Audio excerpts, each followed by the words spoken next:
So this is molding part 2, and what we're going to be doing is working on the moldings on the details of the set all the way around the cornice, baseboard, chair rail, fireplace, archway, and French doors. This is going to be the same steps over and over again, so I'm going to do one example of each piece in this video, and then the next video is going to be me completing the entire set with these examples. So it's repeating the same thing over and over. You can see on your plan that you're going to have cornice, chair rail, and baseboard on every wall, a casing around the doorways. You are not going to do all of the stuff on the fireplace because it's a little extensive. You're going to do this molding here and this molding here. This chair rail will be at the same height as for that molding, and you're not going to need to do the fluting on the fireplace. So we're going to go ahead and start. We're going to do the same steps over and over. We're going to move a surface into place, draw a path, select the path, and use the follow me tool. And then we're just going to repeat that over and over and over and over again. It's really important that you start with all of your things as components, that all of your walls are independently held together. You don't have anything that's an individual line that could get all murky and weird. Okay? So we're going to start with this doorway. And from our last video where I left it off is you have a copy of your molding pieces over here, and they're also upright. And that is very useful for our current, that's very useful for what we're doing currently. It's actually not as useful for our chair rail because our door frame, because our door frame we want this to be lying down. So what I'm actually going to do first is copy this, and I don't necessarily need to take it anywhere else. And I'm going to change to the rotate tool, and I'm going to make sure I'm rotating up and down. Oops. I want to be rotating in the red direction. There we go. So I'm holding shift to lock it in the red direction. Grab my my center point that I want to rotate it on, and then I'm going to grab that image and move it up. So I'm going to make sure that every time I do a doorway, I do it in the same orientation, which is going to be the large bump away from the doorway. So I'm going to grab my move tool, and I'm going to grab the corner.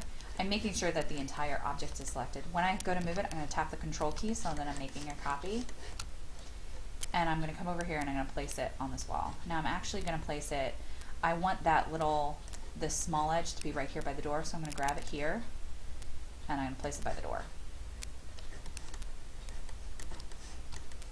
Now what I'm going to do, so I have my surface in place. Now I'm going to draw the path that I want to follow, which is this doorway. And the reason I want to make sure this wall is a component is that I want to make sure that the entire wall is independent of the molding that I'm making. So these things don't stick together and it's easier for me to work with. So in order to do that, I want to make sure that I go ahead and draw that outline first, and and that it's on top of the component. I can still reference the inside of the component with my line tool. When I'm drawing, you can see that I can still get my endpoints. But when I'm drawing, it's going to be easier for me to select this path after I'm done drawing. So my next step is I select the path, and then I'm going to grab the follow me tool right here. And you'll notice that my line appears to be unselected. Now I'm going to select the surface that I want to travel around, and that's all. Now you notice that it's looking really hatched right now. That's because I have view hidden geometry on. I'm going to go ahead and turn that off. And now my molding looks pretty smooth except for one line really in the middle. So I'm going to grab the eraser tool and heal that surface. And that is where the two curves change. SketchUp put a line there because we made that out of two arcs, but we want to go ahead and leave that. You don't have to heal the mitered corner finish. Those look just fine the way they are. But that ladies and gentlemen, is a door frame. It's that easy.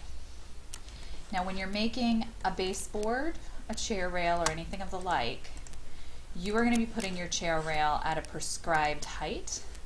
And if we look at our drafting, anywhere on any flat, you can see that the chair rail height goes to 2 foot 10 inches, 2 foot 10 inches, 2 foot 10 inches, okay? We're making our baseboard a little bigger here than it was there in that video. So, or in that drawing. So I'm going to use the tape measure tool to grab up here and go 2 foot 10 inches. So one way that I can make the chair rail is I can go ahead and draw a line at 2 foot 10 inches. Make sure that if you draw around a corner, you're drawing on an axis. I made sure that was nice and green while I was drawing it. Now I'm going to come over here and I'm going to grab my surface, selection tool, triple click, M for the move tool, grab the edge, tap control to make a copy, and I'm going to set it over here. Now when I'm placing my face correctly, I need this face to be perpendicular to the wall. This is a cross section of the molding in this direction. So I need to make sure that it's in that direction. Now you notice when I moved that, it actually moved this line. I can either move that line back, or I can delete it and draw it again. Whichever one is not going to mess everything up. Which in this case is drawing because it moved some of my symbol. Again, I'm going to select that line, grab the follow me tool, click on the surface, and that's it. I'm going to grab my eraser tool and heal that surface again so that it's a little bit prettier. Okay? So the other thing you can do for a chair rail is instead of making it at the correct height, find a good wall to do this on.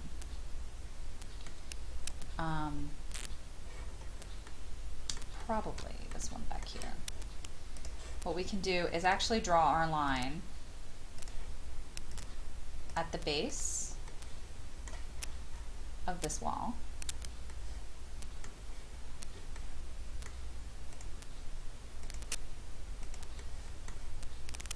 Okay, so we're going to make that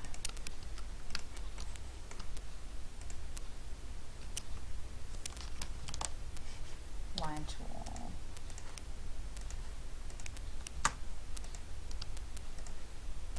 We're going to make this follow the bottom of this wall all the way around. Whoops.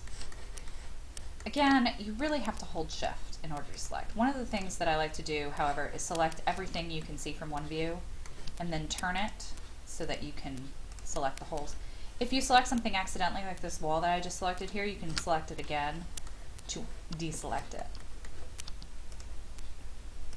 Okay, so I want the chair rail to wrap all the way around there. Oh phooey, I shouldn't have selected that yet. I'm funny like that. Okay, so 2 foot 10 inches. I'm wanting my chair rail to wrap all the way around there at 2 foot 10 inches. I'm going to grab this, hit the control key to copy it, and I'm actually, it's in the right orientation for over here. So I'm actually going to set it over here, grab my tape measure tool and bring it up over here 2 foot 10 inches. Grab the surface, grab the move tool again, grab that corner and set it right up there on that intersection. So I'm already in the right orientation. Instead of drawing and carefully drawing, I'm going to go ahead and erase this guideline I don't need. Instead of carefully drawing a line exactly where I want this to go, remember that the Follow Me tool can utilize following a path without the path and the original surface touching. That is for a situation just like this. So I have the path all along the floor of that wall selected, and I have a surface up here. So what I'm going to tell it to do is I want this surface starting here to follow this wall. It's following the path from the base of the wall, but the wall is the same shape all the way up, so it's going to work. So I grab this Follow Me tool, click right here, and now it's going to follow that path all the way across from the top of the wall. Once again, I'm going to grab the eraser tool and hold shift in order to heal the surface and fix that little issue there. So that's how you can make, another way that you can make the chair rail nice and easy. Since I've already got a line set up on that back wall, I'm going to double click the baseboard. I'm going to grab the move tool and I'm going to make sure I grab this bottom right hand corner, tap the control key to copy and anchor it right back there. I'm going to select all these lines again, selection tool, holding shift. Now remember to get this little guy right here, otherwise, one, it'll look ugly, and two, it won't create a continuous line, so the follow me tool won't actually work. So you grab the follow me tool, click on the surface, and it makes your baseboard. Remember to do the chair rail first if you do this method. If you do this method, you'd have to draw the lines up here and then create your chair rail, and then draw a line again for your baseboard and draw your baseboard. Most everywhere that there's chair rail, there's also baseboard. So that's your chair rail and your baseboard and your door molding.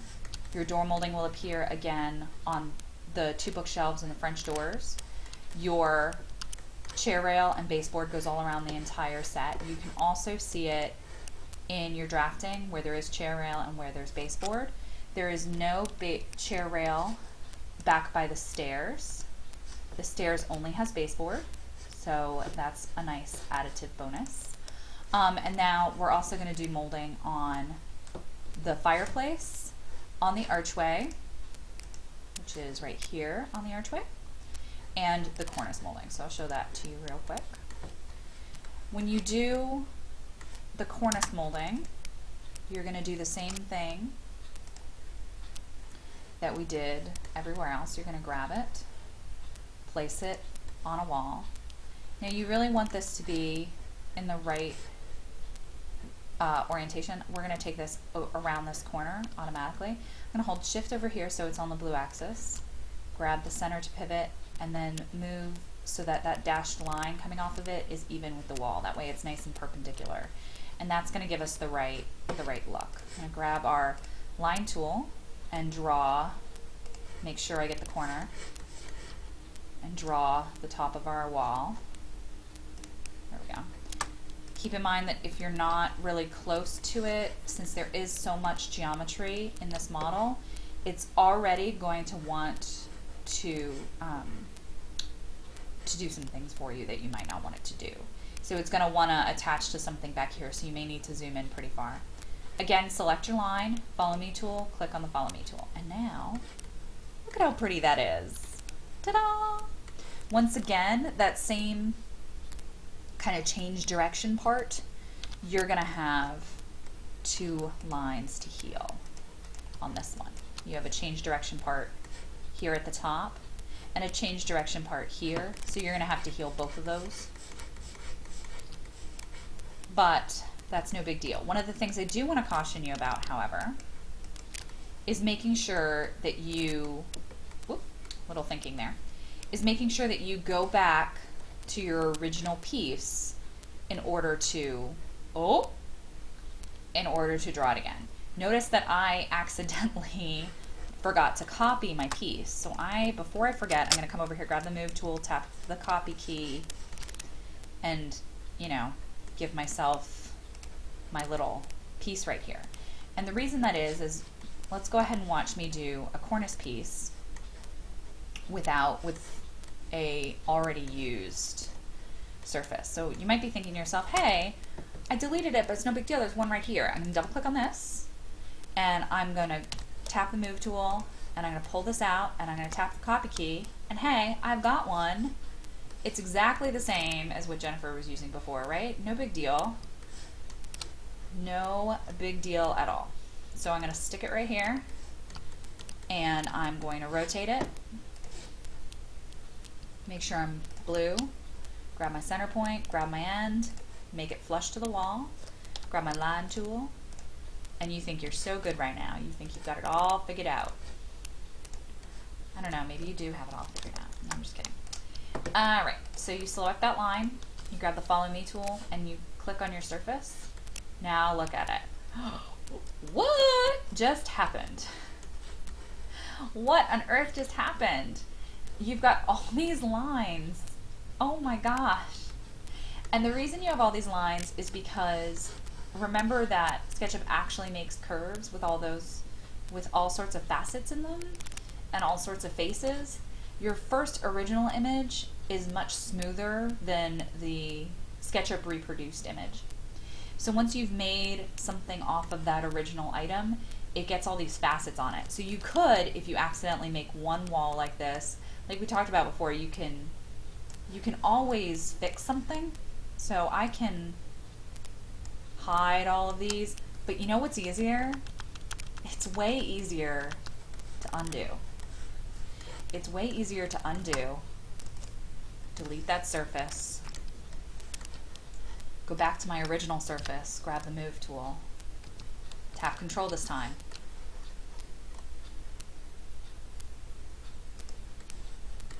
Get all up in there. Grab my Rotate tool. All I have to do is reposition this one piece. I can still use the same line segments.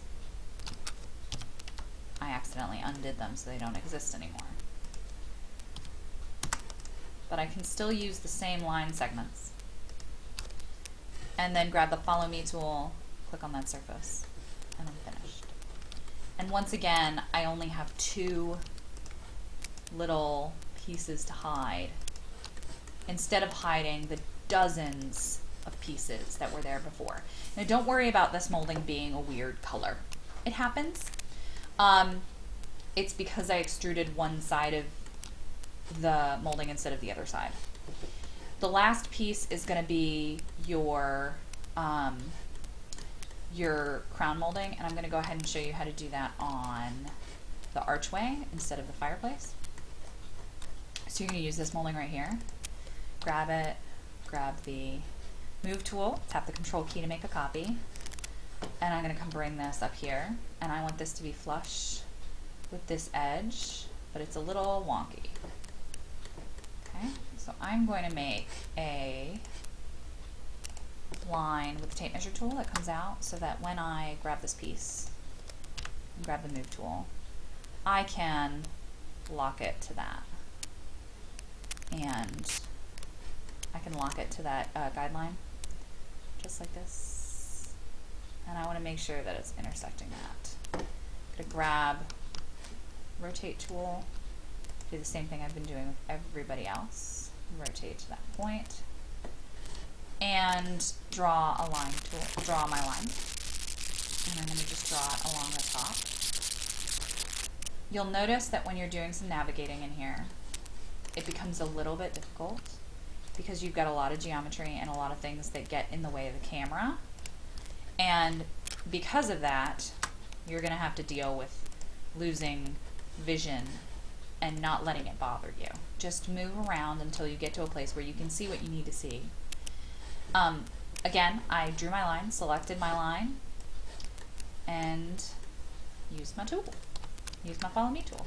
Now I'm going to grab the eraser tool, and I'm going to hide my stuff, and I'm all done with that. So that is the basics of each and every set of molding that you'll do.